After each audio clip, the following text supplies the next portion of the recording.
কালকি ছবিতে দক্ষিণী সুপারস্টার প্রভাস, কামাল হাসান, বলিউডের megastar Amitabh Bachchan, glamour diva Deepika Padukone এবং টলিউডের সিরিয়াস স্টার শাশ্বত মুখোপাধ্যায়কে একই সাথে স্ক্রিন শেয়ার করতে দেখা যাবে। এই মুভিটি ম্যাশন ইনক্স বিকেসিতে জিও ওয়ার্ল্ড প্লাজা 27 জুনের জন্য প্রভাসের কালকিয়ের লাক্স সুপারিয়ার টিকিট 2300 টাকায় বিক্রি করছে। টিকিটগুলি হিন্দি ভাষায় রাতের শোয়ের জন্য। এই দ্বিভাষিক ফিল্মটি দীপিকার তেলেগুতে ডেবিউ ফিল্ম হিসেবে চিহ্নিত করা হচ্ছে। সপ্তাহান্তে ম্যাশন ইনক্স জিও ওয়ার্ল্ড প্লাজার ড্রাইভ ইনের মাধ্যমে 2000 টাকায় টিকিট বিক্রি করছে। একটা বিষয় শুনলে হয়তো একটু অবাক হবেন, 2023 সালের সেপ্টেম্বরে শাহরুখ খান অভিনীত জওয়ানের টিকিটের দাম ছিল 2400 টাকা, অথচ এদিকে কালকের টিকিটের মূল্য 2300 টাকা। তার মানে কি কোথাও গিয়ে জওয়ানকে টেক্কা দিতে কালকি?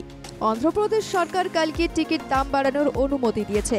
একটি সরকারি আদেশ অনুসারে সিঙ্গেল স্ক্রিন থিয়েটারের টিকিটের দাম 75 টাকা বৃদ্ধি করা হয়েছে। শুধু তাই নয়, সরকার স্বাভাবিকভাবে ছবিটি মুক্তির 14 দিন পর্যন্ত প্রতিদিন 4টির পরিবর্তে 5টি শো দেখার অনুমতি দিয়েছে।